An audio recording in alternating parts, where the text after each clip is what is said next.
मैं कार्तिकेय अनुराग सही बच्चों का अपने चैनल में स्वागत करता हूं। आज हम कक्षा 11वीं के इतिहास का दूसरा चैप्टर करेंगे जो कि लेखन कला और शहरी जीवन। ठीक है, यह महत्वपूर्ण प्रश्न उत्तर हैं, इसको देख लेते हैं। 2 अंक के प्रश्न उत्तर। समविभाजन शहरी जीवन की विशेषता है, 2 बिंदु दीजिए। नगर के सब लोग एक दूसरे पर निर्भर हैं। दूसरा पॉइंट है, एक पत्थर की मुद्रा तराशने वाले को कांसे के औजारों की आवश्यकता होती है क्योंकि उसकी विशेषता तो पत्थर उकेरने तक ही सीमित होती है। तीसरा पॉइंट है, कांसे के औजार बनाने वाले को भी तांबा, रांगा और साथ ही लकड़ी के कोयले की आवश्यकता होती है। अब दूसरा क्वेश्चन देखते हैं। दूसरा क्वेश्चन क्या है? मेसोपोटामिया में सामान के आयात निर्यात किस प्रकार होता था? तो मेसोपोटामिया में सामान के आयात निर्यात किस प्रकार होता था? उत्तर है, मेसोपोटामिया में खनिज संसाधनों का अभाव था। खनिज संसाधनों का अभाव था, इसलिए भी लकड़ी, तांबा, चांदी, सोना, सीपी, अन्य कीमती पत्थरों का तुर्की व ईरान से आयात करवाते थे। आयात करना मतलब मंगाते थे। वे अपना कपड़ा, कृषि उत्पाद काफ़ी मात्रा में निर्यात करते थे। ये लोग क्या करते थे? वे अपना कपड़ा, कृषि उत्पाद काफ़ी मात्रा में निर्यात करते थे। निर्यात मतलब भेजते थे और ये मंगाते थे। ठीक है, अब देखते हैं तीसरा प्रश्न क्या है। मेसोपोटामिया में भाषा के इस्तेमाल का वर्णन कीजिए। मेसोपोटामिया भाषा के इस्तेमाल का वर्णन कहते हैं। उत्तर है, भाषा का इस्तेमाल हिसाब किताब रखने में करते थे, शब्दकोश बनाने में करते थे, भूमि हस्तांतरण को कानूनी मान्यता प्रदान करने के लिए भी किया करते थे, कानूनों में परिवर्तन करने के लिए भी भाषा का उपयोग किया करते थे। चलो अगला प्रश्न देखते हैं। इसका एक पॉइंट और रह रहा है, राजाओं के कार्यों का वर्णन करने के लिए भी हम भाषा का उपयोग किया करते थे। चौथा प्रश्न देखते हैं, मुखिया अपने आसपास लोगों को क्यों बसाता था? ठीक है, तर्क दीजिए। आवश्यकता पड़ने पर सेना तैयार कर सके इसलिए बसाता था। दूसरा पॉइंट है, आसपास बसने से अपने आप को सुरक्षित महसूस कर सके इसलिए जो मुखिया होता था अपने आसपास लोगों को बसाया करता था। मेसोपोटामिया में बहुत कम लोग पढ़े लिखे पाते थे। तर्क देकर स्पष्ट कीजिए। ठीक है, मतलब ऐसा क्या था कि मेसोपोटामिया के लोग बहुत कम पढ़े लिख पाते थे। तर्क देना है, मेसोपोटामिया के बहुत कम लोग पढ़े लिखे सकते थे। प्रतीकों व चिन्हों की संख्या सैकड़ों में थी तथा वे अधिक पेचीदा थे इसलिए वो नहीं पढ़ लिख पाते थे। मतलब जो चिन्हों की संख्या या फिर अक्षर होते हैं वो बहुत ज़्यादा संख्या में थी जिसके कारण सभी लोग पढ़ लिख नहीं पाते थे। अब आता है छठा क्वेश्चन, मारी नगर के राजमहल की किन्हीं 2 विशेषताओं का वर्णन कीजिए। मारी नगर के महल की किन्हीं 2 विशेषताओं का वर्णन देख लेते हैं, क्या है?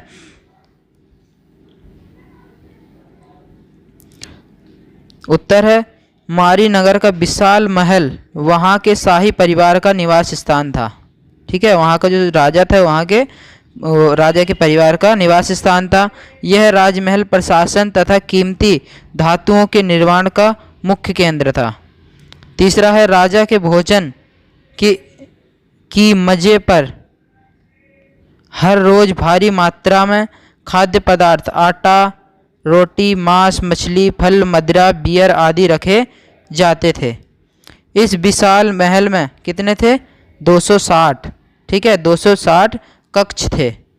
260 कक्ष थे।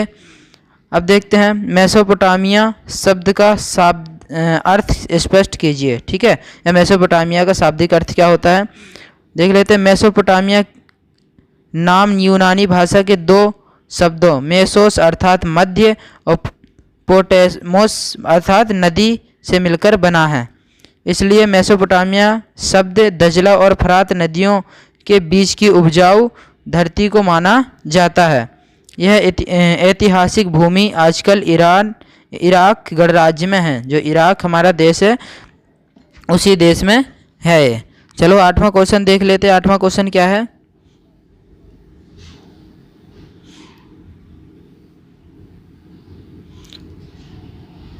अब 4 अंक के प्रश्न देखते हैं। 4 अंक के प्रश्न क्या हैं? लघु प्रश्न 4 अंक के। मेसोपोटामिया की भौगोलिक स्थिति, ये इम्पोर्टेंट है, इसको आप ध्यान से कीजिएगा। मेसोपोटामिया की जो भौगोलिक स्थिति है, ईरान भौगोलिक विविधता का देश है। यहाँ पे बहुत सारी पहाड़ियाँ या फिर रेगिस्तान पाए जाते हैं। ठीक है, भौगोलिक विविधता का देश है, एक जैसा देश है, कहीं मैदान, कहीं ऐसे नदियाँ, कहीं पहाड़, रेगिस्तान ऐसे है वहाँ पर। इसके पूर्व उत्तर भाग में हरे मैदान, ये पूर्व उत्तर भाग में क्या हरे मैदान है, जिनमें छायादार पेड़ व पर्वत श्रृंखलाएँ हैं। तीसरा है, यहाँ पर्याप्त वर्षा होने से अच्छी फसल हो जाती है, मतलब यहाँ पर फसल होने लायक अच्छी वर्षा हो जाती है। भेड़ बकरियाँ यहाँ उगने वाली छोटी छोटी झाड़ियाँ व घास से अपना पेट भर लेती हैं। पूर्व में दजला की सहायक नदियाँ ईरान के पहाड़ी प्रदेशों में जाने के लिए परिवहन का अच्छा साधन है। दजला व फरात नदियों में इस मैदान को सुंदर व रमणीय, हरा भरा और उपजाऊ बना दिया है। मैं ऐसा करता हूँ कि ये क्वेश्चन आपको अच्छे से समझ में आ गया होगा। चलो दूसरा देखते हैं। दूसरा प्रश्न क्या है? दूसरा प्रश्न है, मेसोपोटामिया की कृषि व्यवस्था का वर्णन कीजिए। जब मेसोपोटामिया की कृषि व्यवस्था थी उसका वर्णन करते हैं। यहाँ 7000 से 6000 ईसा पूर्व के बीच खेती आरंभ की गई है। ठीक है, 7000 से 6000 ईसा पूर्व के बीच में खेती शुरू हुई है। यहाँ की मुख्य फसलें गेहूँ, जौ, मटर, मसूर। गर्मियों में खजूर के पेड़ अत्यधिक फल देते हैं। समकालीन सभ्यताओं में सबसे अच्छी खेती यहीं पर होती थी। ऊंचाई वाले इलाकों में भारी मात्रा में मांस, दूध, ऊन आदि वस्तुएं मिल जाती है, जो ऊंचाई वाले जैसे पहाड़ी क्षेत्र हैं। स्टेपी घास के मैदान में पशुपालन भी आजीविका का अच्छा साधन है। जो स्टेपी घास के मैदान है वहाँ पर पशुपालन, बहुत ज़्यादा पशुओं को पाला जाता है, क्योंकि वह घास पशुओं को खाने के लिए मिल जाती है, तो वहाँ के लोग पशु भी अच्छे से पालते हैं। दजला फरात कई धाराओं में बटकर नहरों के रूप में खेतों की सिंचाई करती है। अच्छी खेती ही शहरी जीवन का अच्छा आधार है। जहाँ पर अच्छी खेती होगी वहीं पर ही अच्छा शहर बसना शुरू हो जाएगा। चलो तीसरा प्रश्न देखते हैं। तीसरा प्रश्न क्या है? मेसोपोटामिया में शहरीकरण का क्या महत्व है, विवेचना कीजिए। खाद्य उत्पादन के साथ साथ आर्थिक गतिविधियों का विकसित होने लगती हैं। खाद्य उत्पादन के साथ साथ आर्थिक गतिविधियां विकसित होने लगती हैं। जनसंख्या का घनत्व बढ़ने से कस्बे बसने लगते हैं। जो जनसंख्या का घनत्व होता है ना, मतलब जनसंख्या घनी होने लगती है तो कस्बे बसने लगते हैं। धीरे धीरे कारोबार बढ़ने से व्यापार का केंद्र बन जाता है। जैसे एक ही जगह पर है, व्यापार बढ़ते जाता है तो वहीं पे केंद्र बन जाता है। ठीक है, मुख्य केंद्र बन जाता है व्यापार का। शहरी अर्थव्यवस्था को अपना हिसाब किताब लिखित रूप में रखना पड़ता है। जो शहर होता है तो शहर के लोगों को अपना हिसाब किताब रखने के लिए लिखित रूप में अपना हिसाब किताब रखना पड़ता है। सम विभाजन का भी शहरी अर्थव्यवस्था में महत्वपूर्ण योगदान है, कि मतलब जो अलग अलग लोग हैं अलग अलग काम करेंगे, सम विभाजन हो जाता है।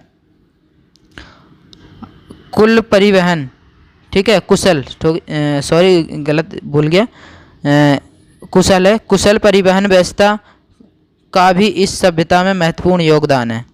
ठीक है, कुशल परिवहन है तो यहाँ पे इस सभ्यता के लिए बहुत ज़्यादा कुशल परिवहन का योगदान है।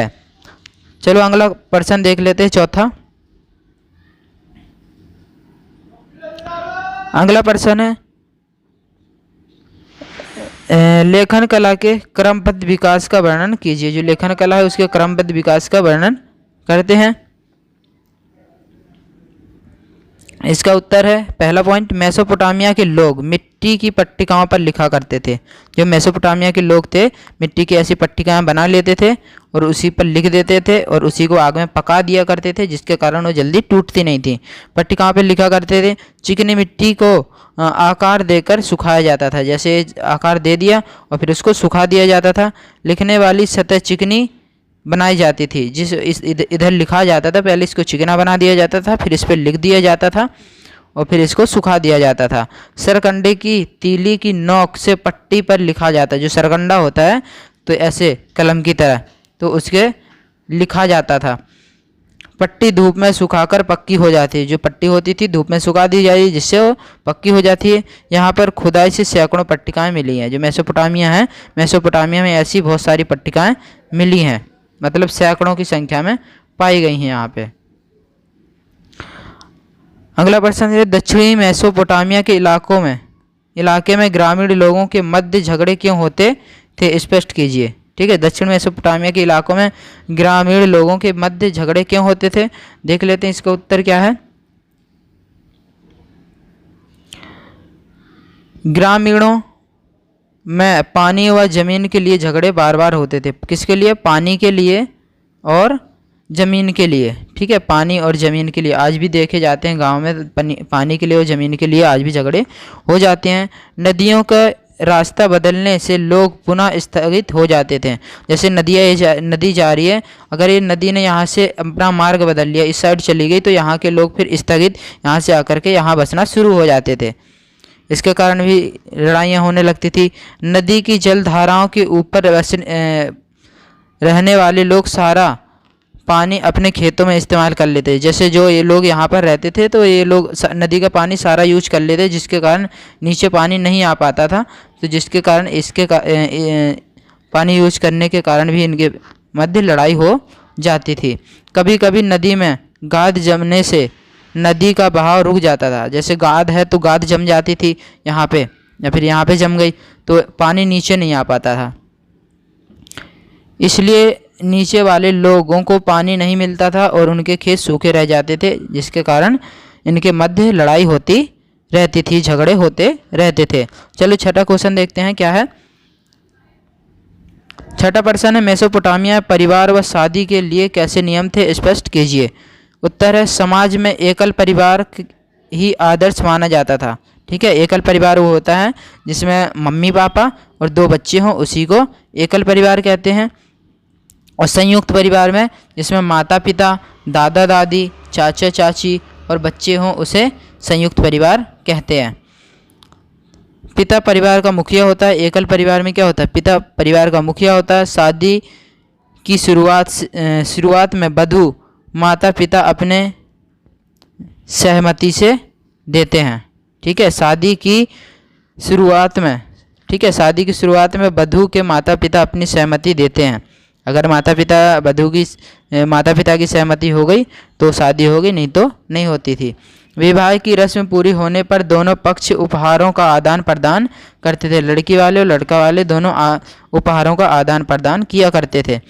एक साथ बैठकर भोजन करते थे और साथ में एक साथ ही बैठ कर के भोजन करते थे। मंदिर में पूजा करने के बाद सास नववधू को लेने आती थी और शादी के बाद पुत्र माता पिता के पास ही रहता था। जो शादी हो जाती थी तो पुत्र माता पिता के पास ही रहता था।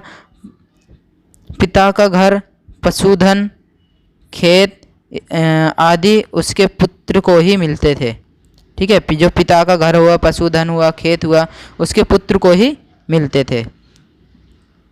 मैं आशा करता हूँ कि ये प्रश्न आपको अच्छे से समझ में आ गया होगा। चलो अब 7वां प्रश्न देखते हैं।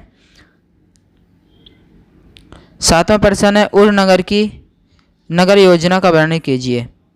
उत्तर है, उर नगर में गलियां सकड़ी टेढ़ी मेढ़ी थीं। जो उर नगर थी, ये बहुत इंपॉर्टेंट प्रश्न है, इसको आप ध्यानपूर्वक करें। उर नगर में गलियां थीं वो टेढ़ी मेढ़ी गलियां थीं। ठीक है, ऐसे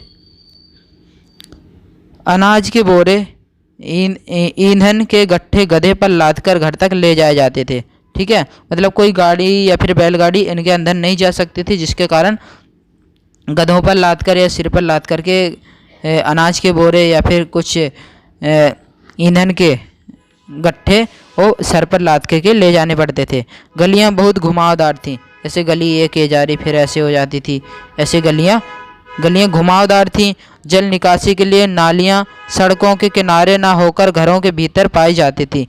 जो जल की निकासी गलियां, ठीक है, जल की निकासी के लिए जो नालियां होती थी सड़कों के किनारे ना होकर के घरों के अंदर जाती थी। जैसे कि एक घर बना हुआ है, एक गली जा रही है, तो यहाँ पे होना चाहिए एक नाली, लेकिन वो नाली गली का पानी अंदर जाएगा घर के, ऐसी होती थी। लोग वर्षा के जल के लिए घर में हौज बनाते थे, जिससे बाहर गली में कीचड़ ना हो जाए। ठीक है, जैसे घर बना लिया किसी ने, तो जो घर का पानी पूरा किसमें, एक आंगन में हौज बना लेते थे, तो वो पानी सारा हौज में जाता था। चलो 8वां प्रश्न देखते हैं। 8वां प्रश्न क्या है? 8वां प्रश्न है, यह क्यों कहना सही होगा कि खानाबदोश पशुचारक निश्चित रूप में शहरी जीवन के लिए खतरे थे? उत्तर, मारी नगर में किसान और पशुचारक दोनों ही रहते थे। जो मारी नगर था उसमें किसान भी रहते थे और पशुचारक भी रहा करते थे। दूसरा पॉइंट है, पशुचारकों को जब अनाज या फिर धात के औजारों आदि की आवश्यकता होती थी, तब वे अपने पशुओं तथा उनके पनीर, चमड़ा व मांस आदि के बदले ये चीज़ें ले लेते थे। गोबर की खाद भी किसानों के लिए बहुत उपयोगी होती थी। गडरिये कई बार अपनी भेड़ बकरियों के पानी पिलाने के लिए बोए हुए खेतों से गुजार कर जाते थे। परिणाम स्वरूप किसानों की फसल को हानि पहुंचती थी। ठीक है, इसलिए उनके बीच में क्या झगड़ा हो जाता था। गडरिये खानाबदोश, ठीक है, जो गडरिये हैं खानाबदोश कई बार किसानों की बस्ती पर हमला कर देते थे और उनके बस्तियों को लूट लेते थे। किसान भी कई बार नदी नहर तक जाने से गडरियों को रोक देते थे। उनके इधर तक जाएंगे तो उनके खेतों से गुजर के जाएंगे, तो इसलिए वो रोक देते थे, यहाँ तक नदी तक नहीं जाओगे क्योंकि हमारे खेत बर्बाद हो जाते हैं, इसलिए वो रोक देते थे। इसलिए दोनों के बीच में झगड़े होते रहते थे। चलो 9वां प्रश्न देखते हैं। 9वें प्रश्न में क्या है? मारी नगर एक प्रसिद्ध व्यापार नगर था, तर्क देकर बताइए। मारी नगर एक महत्वपूर्ण व्यापार स्थल पर स्थित था। यहाँ से लकड़ी, तांबा, रांगा, तले, मदिरा आदि माल फरात नदी से तुर्की, सीरिया, लेबनान आदि के साथ व्यापार होता था। दक्षिण नगरों को जाने वाले पोत जो पत्थर, चक्की, लकड़ी, शराब व तेल के पीपों से लदे होते थे, मारी में रुकते थे लदे माल पर। ठीक है, जो माल होता था उसमें 10% कर वसूला जाता था। जो मारी के लोग होते थे, जो कर्मचारी होते थे, तो वहाँ से जो भी माल गुजरता था उस पर 10% कर वसूलते थे। यह नगर उन दिनों तांबे तथा टिन के व्यापार के लिए बहुत ज़्यादा प्रसिद्ध था। कांसा औजार बनाने के लिए प्रयोग किया जाता था। मारी नगर व्यापार के लिए संपूर्ण व फिर समृद्ध नगर था। चलो 10वां प्रश्न देखते हैं। 10वां प्रश्न क्या है? मेसोपोटामिया सभ्यता में लेखन कला की क्या देन है? स्पष्ट कीजिए। मेसोपोटामिया जो लेखन कला है उसकी क्या देन है, उसको स्पष्ट करते हैं। कुछ हिस्से कहानियों को तो मौखिक रूप से याद करते थे। ठीक है, कुछ किस्से कहानियों को मौखिक मतलब याद रखा जाता था, परंतु विज्ञान गणित को जीवित रखने के लिए दस्तावेज किताबों की आवश्यकता होती थी, इसलिए किताबें में लिखा जाता था।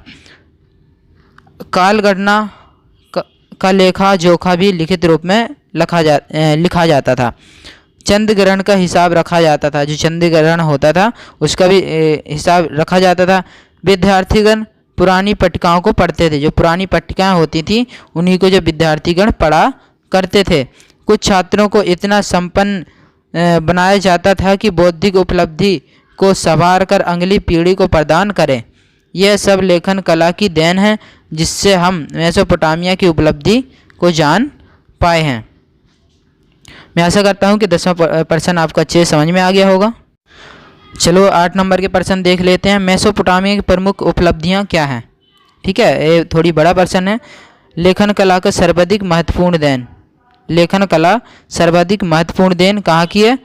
मेसोपोटामिया की ही है। गणित की गणना का विकास मेसोपोटामिया में ही हुआ। विद्यालय जैसी संस्थाएं मेसोपोटामिया से ही हमें मिली हैं। मेसोपोटामिया के शहरी लोगों के आधुनिक तौर तरीक़ों से परिचित हैं। ठीक है, जो आज के समय में जो तौर तरीके हैं शहरी लोगों के, वो पहले के जैसे ही हैं। शहरी जीवन तथा सामाजिक व्यवस्था भी मेसोपोटामिया की देन है। उत्तराधिकार के मामले में कानून दस्तावेज का होना। मोहर एक शहरी शिल्प कृति। 5000 ईसा पूर्व बस्तियों का विकास। लेखन प्रणाली, ये भी मेसोपोटामिया की ही देन है। चलो आगे देखते हैं इसको। शहरीकरण का महत्व, ये भी मेसोपोटामिया की देन है। उर नगर की नगर योजना का पर विस्तार से समझाइए। जो उर नगर की नगर योजना को विस्तार से समझाते हैं। उत्तर है उर नगर को की सबसे पहले खुदाई। ठीक है, सबसे पहले क्या हो, उर नगर की सबसे पहले खुदाई हुई, फिर पतली और घुमावदार गलियां। ठीक है, सबसे पहले उर नगर की खुदाई की गई थी इतिहासकारों द्वारा। वे पतली व घुमावदार गलियां थी। यहाँ पर नगर योजना पद्धति का अभाव था। यहाँ पर कोई नगर योजना नहीं थी कि मतलब सीरियल वाइज घर बने या सीरियल वाइज गलियां हों। यहाँ पर टेढ़ी मेढ़ी गलियां होती थी कि ऐसे टेढ़ी मेढ़ी गलियां जाती थी। जल निकासी की व्यवस्था ना होना, यहाँ पे जल निकासी की कोई व्यवस्था नहीं थी। घरों के बारे में अंधविश्वास था। ठीक है, जो घर बनाए जाते थे उनके अंधविश्वास होता था। कमरों में खिड़कियों का अभाव, जैसे घर है तो घर में कोई कमरे में खिड़कियां नहीं होती थी। सगुन अपसगुन संबंधी बातें, सगुन या फिर अपसगुन की बहुत सारी बातें हुआ करती थी। नगर वासियों के लिए कब्रिस्तान। ठीक है, नगर वासियों के लिए जो कब्रिस्तान होता था वो घर में ही लोग क्या करते थे, लोगों को दफना दिया करते थे। चलो इसको आगे प्रश्न देखते हैं। आंगन में हौजों का होना। ठीक है, आंगन में जो हौज होते थे, आंगन में ही हौज होते थे। सामान का लाना ले जाना। ठीक है, किस पे, जो सामान को लाना या ले जाना होता था घरों के अंदर तक, तो गधों पर या फिर गधों पर ही लाद कर या फिर सिर पर लाद कर ले जाया जाता था। चलो तीसरा प्रश्न देखते हैं। मंदिर मेसोपोटामिया की संस्कृति के अभिन्न अंग थे, स्पष्ट कीजिए। 5000 ईसा पूर्व दक्षिण मेसोपोटामिया में बस्तियों का विकास हुआ।